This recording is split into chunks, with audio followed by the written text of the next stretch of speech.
ಹೋಗಿದ್ದೆ, ಯುದ್ಧ ನಡೆದಿತ್ತು. ಹೊಲ್ದಾಗ ಕೆಲಸ ಮಾಡಕತ್ತಿದ್ದ ರೈತ ಮಗ್ಗಲ್ ಹಂಗ ಬಂದು ಗುಂಡು ಬೀಳ್ತಿದ್ದು, ಅಂಥದ್ರಾಗ ಕೆಲಸ ಮಾಡ್ತಿದ್ದ.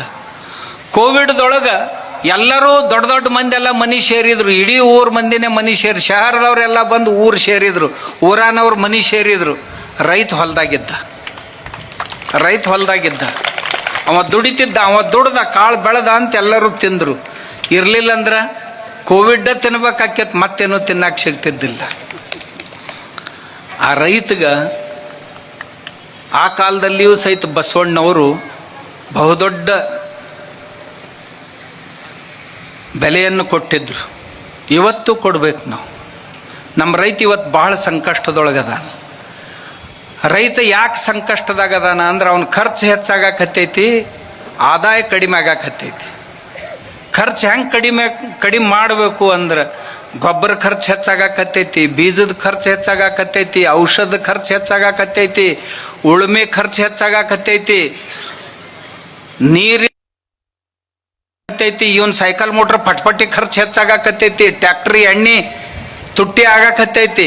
ಎಣ್ಣೆ ತುಟ್ಟಿ ಆದಷ್ಟು ಉಳ್ಳಾಗಡ್ಡಿ ಮತ್ತು ಇವೇನು ಹೆಸರ ಆ ಕಾಳ ಈ ಕಾಳ ಬೆಳಿತಾನ, ಅವಕ್ರ ಬೆಲೆ ಡೀಸೆಲ್ದ ಬೆಲೆ ಹೆಚ್ಚಾದಂಗೆ ಇವಕ್ರದ್ದು ಬೆಲೆ ಹೆಚ್ಚಾಗಬೇಕಾಗಿತ್ತು ಇಲ್ಲೋ? ಇಲ್ಲ. 1965 100 ರೂಪಾಯಿ ತೊಲಿ ಬಂಗಾರ ಇತ್ತು. ಅವಾಗ 30-40 ರೂಪಾಯಿಗೆ ಚೀಲ ಗೋದಿತ್ತು. ಇವತ್ತ ಗೋಧಿ ಬೆಲೆ ಅಲ್ಲೇ 4-5 ಸಾವಿರದಾಗ ಐತಿ. ಬಂಗಾರ 1,60,000 80,000 ಆಗೈತಿ. ಈ ಅಂತರ ಎಲ್ಲಿ ರೈತನ ಮಾಲಿಗೆ ಹಿಂಗ್ಯಾಕ? ಮತ್ತು ಖರೀದಿ ಮಾಡೋರು ನೀವೇನಿಲ್ಲಿ ಕುಂತಿರಲ್ಲ, ಯಾರ ಖರೀದಿ ಮಾಡೋರು ಇದ್ರಂದ್ರೆ ಡೀಸೆಲ್ ತೊಗೊಳಕ್ಕೆ ಹೆಚ್ಚಾಕಾತು ಅನ್ನಂಗಿಲ್ಲ, ಚಪ್ಪಲ್ ತೊಗೊಳಕ್ಕೆ ಹೆಚ್ಚಾಕಾತು ಅನ್ನಂಗಿಲ್ಲ, ಬಟ್ಟೆ ಖರೀದಿ ಮಾಡಾಕ ರೊಕ್ಕ ಯಾಕೆ ಹೆಚ್ಚ ಅನ್ನಂಗಿಲ್ಲ. ಕಾಯಿಪಲ್ಯ ಖರೀದಿ ಮಾಡಕ್ಕೆ ಹೊಂಟ್ರಂದ್ರೆ ಭಾಳ ತುಟ್ಟಾತಪ್ಪ ನಿಂದತ್ತು. ಹೌದಾ ಗೊಬ್ಬರಗಳೇ? ರೈತನ ಕಾಳ, ರೈತನ ಕಾಯಿಪಲ್ಯ ತಯಾರು ಮಾಡಕ್ಕಂದ್ರೆ ಇಷ್ಟಾಕ್ ತುಟ್ಟಪ್ಪ ಅತ್ತ, ಇಷ್ಟಾಕ್ ತುಟ್ಟಪ್ಪ ಅತ್ತ. ಬೂಟ್ ಖರೀದಿ ಮಾಡಕ್ಕೆ ಹೋದಾಗ ಅನ್ಬೇಕಾಗಿತ್ತೋ ಇಲ್ಲ? ಅನ್ಲಿಲ್ಲವ. ಹಂಗನ್ವಾರ ಏನು 2 ದುಡ್ಡು ನಮ್ಮ ರೈತಗ ಎಷ್ಟು ಮಳೆಯಾಗ ಬೆಳೆಯಾಗ ಬಿಸಿಲಾಗ ದುಡಿತಾ ನಾವ್ಗ್ಯಾಕೆ ಖರ್ಚು ಮಾಡಬಾರ್ದು ಅಂತ ಅನ್ಬೇಕು ನಾವು. ಈ ಪದ್ಧತಿ ಬೆಳೆಸ್ಕೋಬೇಕು.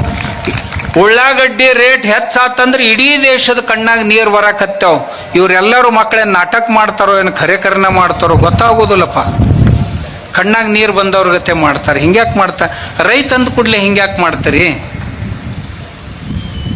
ಏನ್ಯಾಕೆ ಮಾಡೋಲ್ರಕ್ ಮರ? ನೀವು ರೈತರದಿರಲ್ಲ, ನೀವರ ಶಾಣ್ಯರಾಗಿರಲ್ಲ. ಇವ್ರದೋರ ಏನು ಹೇಳೋದ್ರಪ್ಪ, ಇವ್ರದ್ದು ಭಾರಿನೇ ಇರ್ತೈತಿ.